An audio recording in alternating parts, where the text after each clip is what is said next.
Pernah nggak sih Anda ngerasa lagi di posisi yang wah untung banget, kayak punya keunggulan gitu dibanding yang lain?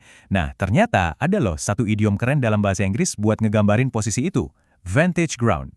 Hari ini kita bakal bedah bareng-bareng apa sih artinya dan gimana cara pakainya. Coba deh bayangin, Anda lagi negosiasi, atau mungkin lagi tanding, atau bahkan cuma lagi debat santai aja sama temen. Terus, Anda sadar Anda pegang kartu asnya. Anda tahu lebih banyak, posisi Anda lebih kuat. Nah, gimana cara Anda nyebut posisi superior kayak gitu? Bahasa Inggris ternyata punya satu istilah yang pas banget. Dan inilah dia vantage ground. Sederhananya, ini adalah sebuah posisi yang ngasih Anda keuntungan lebih. Bisa jadi itu keuntungan buat ngelihat situasi lebih jelas, kekuatan buat bertindak, atau ya, keuntungan strategi saja dibanding orang lain. Intinya, kalau Anda punya vantage ground, Anda bisa ngelihat lebih luas dan bertindak lebih efektif. Nah, yang menarik, vantage ground ini punya dua sisi makna. Pertama, makna fisik. Bayangin aja seorang sniper di atas bukit. Dia punya vantage ground buat melihat semua targetnya di bawah. Gampang kan? Tapi, yang lebih sering kita pakai sehari-hari, itu makna strategisnya. Ini bukan lagi soal tinggi-tinggian tempat, tapi soal keunggulan informasi, pengalaman, atau persiapan. Misalnya, Anda punya vantage ground pas rapat.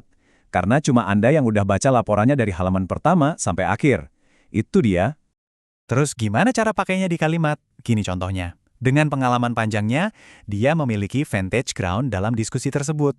Kalau dalam bahasa Inggris, with his long experience, he had a vantage ground in the discussion. Nah, di sini kan jelas banget ya, keunggulannya itu bukan karena dia duduk di kursi yang lebih tinggi, tapi karena ilmunya, karena pengalamannya. Itulah vantage ground-nya dia. Oke, kita lihat contoh lainnya ya. Tim kami mencari vantage ground agar strategi pertandingan lebih efektif. Atau dalam bahasa Inggrisnya, our team looked for a vantage ground to make the game strategy more effective. Nah, yang ini seru. Vantage ground di sini tuh bisa berarti posisi fisik yang lebih baik di lapangan, tapi bisa juga berarti mereka nemuin celah kelemahan lawan. Jadi ini bisa soal posisi, bisa juga soal informasi. Fleksibel banget kan? Jadi, apa sih kesimpulan dari semua ini? Gampangnya gini deh, lupakan semua definisi yang ribet. Anggap aja, vantage ground itu cara yang lebih keren buat bilang keunggulan. Apapun keunggulan yang Anda punya, entah itu pengetahuan, posisi, pengalaman, yaitulah vantage ground Anda. Sesimpel itu.